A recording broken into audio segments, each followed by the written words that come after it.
আসসালামু আলাইকুম। সুপ্রিয় শিক্ষার্থী, আমার চ্যানেলে আসার জন্য আপনাদেরকে অনেক অনেক শুভেচ্ছা ও স্বাগতম। তো ভিউয়ার্স, আজকে অ্যাডোবি ফটোশপ 7.0 এর 40তম টিউটোরিয়াল অর্থাৎ স্পঞ্জ টুলের সকল অপশন নিয়ে বিস্তারিত আলোচনা করব। ভিউয়ার্স, আপনি আমার আগের ভিডিওগুলি দেখতে চাইলে এভাবে যে কোনো একটি ব্রাউজারে ঢুকে ইউটিউবে এসে সার্চে যদি লেখেন AMDIGITAL ডিজিটাল CHANNEL এভাবে একত্রে লিখে এন্টার দিলে আমার এরকম একটি ডিসি লোগো দেখতে পাবেন। উক্ত লোগোতে ক্লিক করলে আমার চ্যানেলের ভিতরে এই হোম পেজে নিয়ে আসবে। সেখানে ভিডিওসে ক্লিক করে আপনি আমার পূর্বের সকল ভিডিও পেয়ে যাবেন। তো আমি এটি ক্লোজ করে দিলাম। আর এই চলতি ভিডিওর উপরে থাকা আই বাটনে ক্লিক করেও আপনি আমার আগের পর্বটি দেখে নিতে পারেন। চলুন কথা না বাড়িয়ে মূল কাজ শুরু করা যাক। তো এজন্য আমার কম্পিউটারে থাকা অ্যাডোবি ফটোশপ 7.0 তে ক্লিক করে আমি ওপেন করলাম। ফটোশপ উইন্ডোর বামে প্রদত্ত এই 7 নাম্বার সারিতে থাকা এই টুলে মাউস নিলে লেখা আসে ডস টুল। টুল বক্সের যে কোনো টুলে থাকা অবস্থায় কিবোর্ড থেকে ও চাপলে এই টুলটি সিলেক্ট হয়। এই টুলে মাউসের ডান বাটনে ক্লিক করলে এর অন্তর্গত আরও 3টি টুল এখানে দেখা যায়: ডস টুল, বার্ন টুল, স্পঞ্জ টুল। আমাদের আজকের আলোচনা স্পঞ্জ টুল সম্পর্কে। তো এই টুলে ক্লিক করলে এই টুলের সকল অপশন এখানে শো হয়। আবার কিবোর্ডে শিফট প্লাস ও চাপতে থাকলে এই টুলের অন্যান্য টুলগুলি এখানে শো হচ্ছে: ডস টুল, বার্ন টুল এবং স্পঞ্জ টুল। তো এই কাজটি করার জন্য আমরা প্রথমে একটি ফাইল এখান থেকে ওপেন করতেছি। File open. আমার কম্পিউটারে থাকা একটি ইমেজ এখান থেকে আমি ওপেন করলাম। স্পঞ্জ টুলের একটি গুরুত্বপূর্ণ ব্যবহার হলো ফটোশপে ইমেজে ডিস্যাচুরেশন নির্ধারণ করে স্পঞ্জ টুল দিয়ে ড্র্যাগ করতে থাকলে ইমেজের ব্রাইটনেস কমে যায় এবং ধীরে ধীরে ইমেজটি সাদা কালোতে পরিণত হয়। তো এই টুলের ডান পাশে ড্রপ ডাউনে ক্লিক করে এখানে ত্রিভুজ আকৃতির এখানে ক্লিক করে রিসেট অল টুলস ক্লিক করে এখানে ওকে করে আমি এটিকে ডিফল্ট মোড করে নিলাম। এই টুলের দ্বিতীয় অপশন এই ব্রাশ প্রিসেট প্রকারের এই ড্রপ ডাউনে ক্লিক করে এখান থেকে আমি সাইজটাকে ছোট বড় করে নিচ্ছি। এখানে রয়েছে মাস্টার ডায়ামিটার। এই ডায়ামিটারকে বামে টানলে ছোট হবে এবং ডানে টানলে সাইজটি বড় হবে। আবার ইমেজের উপর মাউসের ডান বাটনে ক্লিক করলে এরকম ডায়লগ বক্স আসলে মাস্টার ডায়ামিটারের এই স্লাইডারকে বামে টানলে ছোট হবে এবং ডানে টানলে বড় হবে। আবার কিবোর্ড থেকে থার্ড ব্র্যাকেট ওপেন চাপতে থাকলে ছোট হবে, আবার থার্ড ব্র্যাকেট ক্লোজ চাপলে এটি বড় হবে। তো আমি এখানে মাস্টার ডায়ামিটারকে বড় করে নিচ্ছি, 1000 px করে নিলাম এবং উপরে দেখেন মুড ডিস্যাচুরেট রয়েছে এবং এখানে ডিফল্টভাবে ফ্লো 50% রয়েছে। তো আমি এখান থেকে ফ্লোকে আমরা 100% করে দিলাম। প্রথমে আমরা দেখব ডিস্যাচুরেটের কাজ। এজন্য আমরা এই ইমেজটির একটা কপি নিব। এজন্য কিবোর্ড থেকে কন্ট্রোল জে চেপে আমরা লেয়ার 1 নিলাম এবং নিচেরটিকে আমরা অফ করে রাখলাম। এখন আমরা এই স্পঞ্জ টুল দিয়ে যদি আমরা এখানে এইভাবে ড্র্যাগ করতে থাকি, এভাবে যদি আমরা ড্র্যাগ করি তাহলে দেখেন আস্তে আস্তে এটি সাদা কালোতে পরিণত হচ্ছে।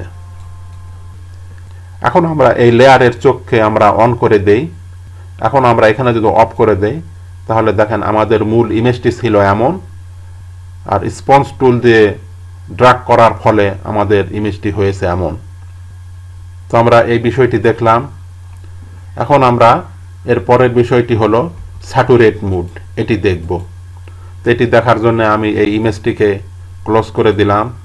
আমি আরেকটি ইমেজ আমি এখান থেকে নিয়ে আসতেছি, ফাইল ওপেন করে আমি এই ইমেজটি আনলাম। আনার পর এই ইমেজটিকে আমরা কপি করে নিচ্ছি। লেয়ার 1কে কপি করার জন্য কিবোর্ড থেকে Ctrl+J চেপে লেয়ার 1 নিলাম, এটাকে অফ করে দিলাম। এখন আমরা এই মুডটাকে আমরা করে দিলাম স্যাচুরেট ইফেক্ট এখানে দেখাবে, এবং আমরা ফ্লোকে 100% করলাম। করে এখন যদি আমরা এখানে এভাবে ড্রাগ করি তাহলে আস্তে আস্তে করে দেখেন আমাদের এই ইমেজটি উজ্জ্বল হয়ে উঠতেছে। তো এখন দেখেন আমরা যদি এটিকে অফ করে দেই তাহলে আমাদের মূল ইমেজটি ছিল এমন আর পরে হয়েছে এমন। তো আমরা এই দুটি বিষয় দেখলাম। এখন আমরা এর পরের বিষয়টি দেখব, এই জন্য এখান থেকে আমরা এটিকে ক্লোজ করে দিলাম। এরপর আমরা এই ফ্লোয়ের বিষয়টি দেখার জন্য ফাইল নিউ, এখান থেকে প্রিসেট সাইজ 1920x1080 করে ওকে করলাম, সাদা একটা আর্টবোর্ড নিয়ে আসলাম। ফ্লো বলা হয় কালারের প্রভাব বা গতি।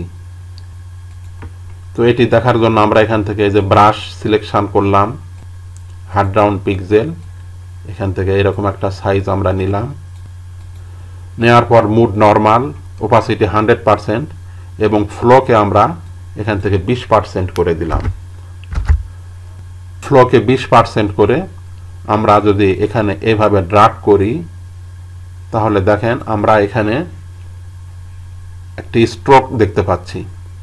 আবার আমরা এই ফ্লোকে যদি আমরা 50% করি, 50% করে আবার এখান থেকে আমরা এভাবে করে যদি ড্রাগ করি এখানে আরেকটি স্ট্রোক আমরা দেখতে পাচ্ছি। আবার এখানে আমরা যদি 100% করি, 100% করে আমরা এখানে যদি ড্রাগ করি এখানে আরেকটি স্ট্রোক দেখতে পাচ্ছি। তো এখানে দেখুন ফ্লো কমালে কালারের ঘনত্ব কমবে এবং স্ট্রোক দেখা যাবে। প্রথমটিতে দেখেন ফ্লো 20% করাতে কালারের ঘনত্ব কমেছে এবং হালকা হয়েছে এবং স্ট্রোক দেখা যাচ্ছে, এবং দ্বিতীয়টিতে ফ্লো 50% করাতে কালারের ঘনত্ব মাঝামাঝি হয়েছে এবং স্ট্রোক মাঝামাঝি দেখা যাচ্ছে, এবং শেষেরটিতে দেখেন ফ্লো 100% করাতে কালারের ঘনত্ব 100% হয়েছে এবং স্ট্রোক দেখা যাচ্ছে না। তো এখন আমরা এর অ্যাপ্লাইটি দেখব, এজন্য এটিকে আমি ক্লোজ করে দিলাম এবং এখান থেকে ফাইল ওপেন, এখান থেকে আমি একটা ইমেজ এখান থেকে ওপেন করলাম এবং এই ব্যাকগ্রাউন্ড লেয়ারকে আমরা কপি করে নিচ্ছি। এজন্য Ctrl+J চেপে একটা কপি নিলাম এবং Ctrl+J চেপে আর একটা কপি নিলাম। এখন আমরা এই উপরের এই লেয়ারটিকে এবং নিচের ব্যাকগ্রাউন্ড লেয়ারটিকে অফ করে লেয়ার 1কে আমরা সিলেক্ট করে এরপর আমরা এখান থেকে মুডটাকে স্যাচুরেট, ব্রাশ 1000 px রাখলাম এবং ফ্লোকে আমরা এখান থেকে 50% করে দিলাম। 50% করে এখন আমরা এখানে এভাবে করে আমরা একবার ড্রাগ করলাম। এখন যদি আমরা এখান থেকে লেয়ারের ব্যাকগ্রাউন্ড লেয়ারের চোখকে অন করে দিলাম, দেখেন আমাদের মূল ইমেজটি ছিল এমন, আমরা এখানে এই ফ্লোকে বাড়িয়েছি 50%, এজন্য দেখেন এমন হয়েছে। খেয়াল করেন এখানে দেখেন পূর্বে ছিল এমন, পরে হয়েছে এমন। এখন আমরা এই ফ্লোটিকে আমরা এখানে 100% করে দিলাম।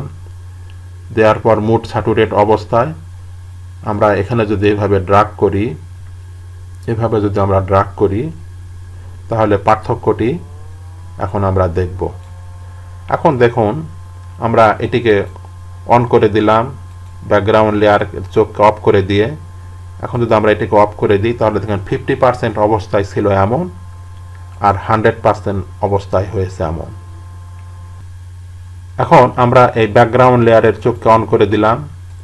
তো আমাদের মূল ইমেজটি ছিল দেখতে এমন, আমরা যখন ফ্লো 50% করেছি তখন হয়েছে এমন আর 100% অবস্থায় হয়েছে এমন। তো আমরা এই বিষয়গুলি দেখলাম। তো ভিউয়ার্স, আজকের মতো এই পর্যন্তই। ভিডিওটি ভালো লাগলে চ্যানেলটিকে সাবস্ক্রাইব করে পাশে থাকা বেল বাটনটি অন করে দিবেন। তাহলে আগামীতে ভিডিও আপলোড করার সাথে সাথে নোটিফিকেশান পেয়ে যাবেন। আর পূর্বে যদি সাবস্ক্রাইব করে থাকেন তাহলে অনেক অনেক ধন্যবাদ। সেই সাথে লাইক, শেয়ার ও কমেন্ট করতে ভুলবেন না। আল্লাহ হাফেজ।